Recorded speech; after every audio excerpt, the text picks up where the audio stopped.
Hi everyone, কী অবস্থা সবার? চলেই আসলাম একটা নতুন ডেইলি ভ্লগ নিয়ে। ডেইলি ভ্লগ হলেও এটা কিন্তু হচ্ছে রোজার সময়ের ভ্লগ, মানে ঈদের আগ দিয়ে একদমই লাস্ট মোমেন্টের শপিংও আছে। সো কে কোথা থেকে আমার ভ্লগটা দেখতেছো অবশ্যই কমেন্ট করে জানাবে। যাই হোক, ওই দিন আসলে আমরা ডিসাইড করছিলাম মানে 27 রমজানের দিন যে ফ্যামিলি সহ কোথাও যেয়ে হচ্ছে ইফতারিটা করব। বাট আমরা পিৎজা বার্গের উদ্দেশ্যে রওনা দিলেও যে দেখি pizza burg huge rush. So that pizza বার্গের নিচেই হচ্ছে একটা রেস্টুরেন্ট ছিল, নাম এটা কাবাব স্টেশন। এটা মেইনলি হচ্ছে রাজশাহীর ব্রাঞ্চগুলো, যেগুলো আমি এখন বলতেছি। বাই দ্য ওয়ে, আমি বলতে ভুলেই গেছি আমি রাজশাহীতে আছি এখন। যারা আমার আগের ব্লগটা দেখছেন তারা অবশ্যই জানেন। তো ফ্যামিলির সাথে সবাই মিলে মানে ইফতারি করে আবার চলে গেছিলাম আমরা থিম মোমোর প্লাজাতে।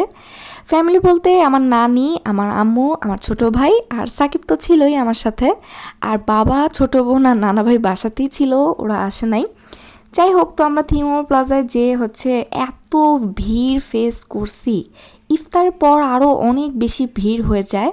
যাই হোক, তো আমরা হচ্ছে একটা কি বলে ড্রেসের শপে ঢুকছিলাম। আম্মু হচ্ছে ছোটো বোনের জন্য একটু ড্রেস দেখতেছিল, যদিও ততদিনে শপিং শেষ, বাট লাস্ট মোমেন্টে একটু টুকটাক জাস্ট শপিং করতেছিল এই আর কি। দেন নো স্পিন কেনার জন্য ডায়মন্ড ওয়ার্ল্ডের সব খুঁজতেছিলাম, বাট পাচ্ছিলাম না। আর একটা কথা আপনারা জেনে হাসবেন লিটারেলি, সেটা হচ্ছে এই বয়সে এসে আমি কিন্তু নাক ফুটা করি নাই।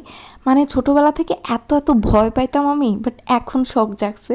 তো ততদিনেও আমি নাক ফুটা করি নাই, তো এই জন্য আর কি নোস্পিন আর কি কিনবো করে ভাবতেছিলাম। কাজ নোস্পিন যদি বাসায় থাকে তাহলে অবশ্যই নাক ফুটা করতে মন চাবে।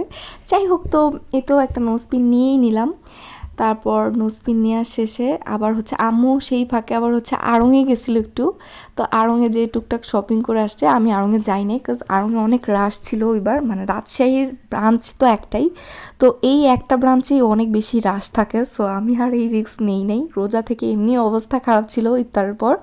তো তারপর হচ্ছে থিম আমার প্লাজায় শপিং করলে মানে 2000 টাকা থেকে শপিং করলে ওরা লটারির কার্ড দেয়। 2000 টাকা শপিং করলে একটা করে মানে কার্ড পাচ্ছেন আপনারা লটারির। সে জায়গায় আমরা হচ্ছে 8টা কার্ড পাইছিলাম। যাই হোক, তো আমরা আবার হচ্ছে নাম ঠিকানা লিখে হচ্ছে জমা দিচ্ছিলাম কার্ডগুলো।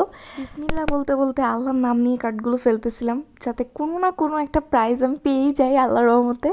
এনিওয়েজ, দিন আমরা চলে গেছিলাম অরোরা 2-তে। মানে ততক্ষণে রাত 11টা বেজে গেছে আর আমাদের প্রচুর ক্ষুধা লাগছে। সো ডিনার করতে আমরা অরোরা 2-তে গেছিলাম। এর আগে আমার হচ্ছে অরোরা 3-তে যাওয়া হয়েছিল আমার ছোটো বোনের বার্থডেতে। তো এবার for the first time Aurora 2-তে আসছি।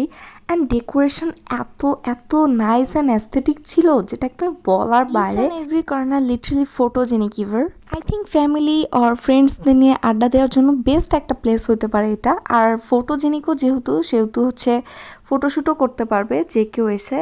সো আমি যেহেতু অনেক এক্সস্টেড ছিলাম, সো তাড়াতাড়ি করে খাবার অর্ডার করছি।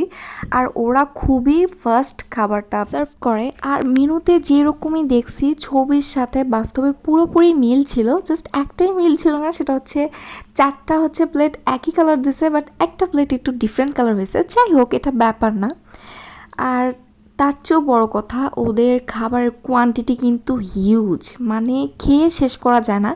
সাকিব যেখানে হচ্ছে একটা খাবার 5 মিনিটে খেয়ে ফেলে, সেটা যেই খাবারই হোক না কেন, সেই দিন এই খাবারও শেষই করতে পারতেছিল না। আর আমি তো স্লো কনজিউমার, আমার খেতে আরও লেট হচ্ছিল। দেন বাসার সবার জন্য সেম প্ল্যাটার পার্সেল করে নিয়েছিলাম। এই রেস্টুরেন্টটার যেই জিনিসটা আমাকে সবচেয়ে বেশি অ্যাট্রাক্ট করছে সেটা হচ্ছে স্টিয়ার্সের এই নাইস ডেকোরেশনটা। জাস্ট দেখেন একবার, প্রচুর প্রচুর সুন্দর ছিল।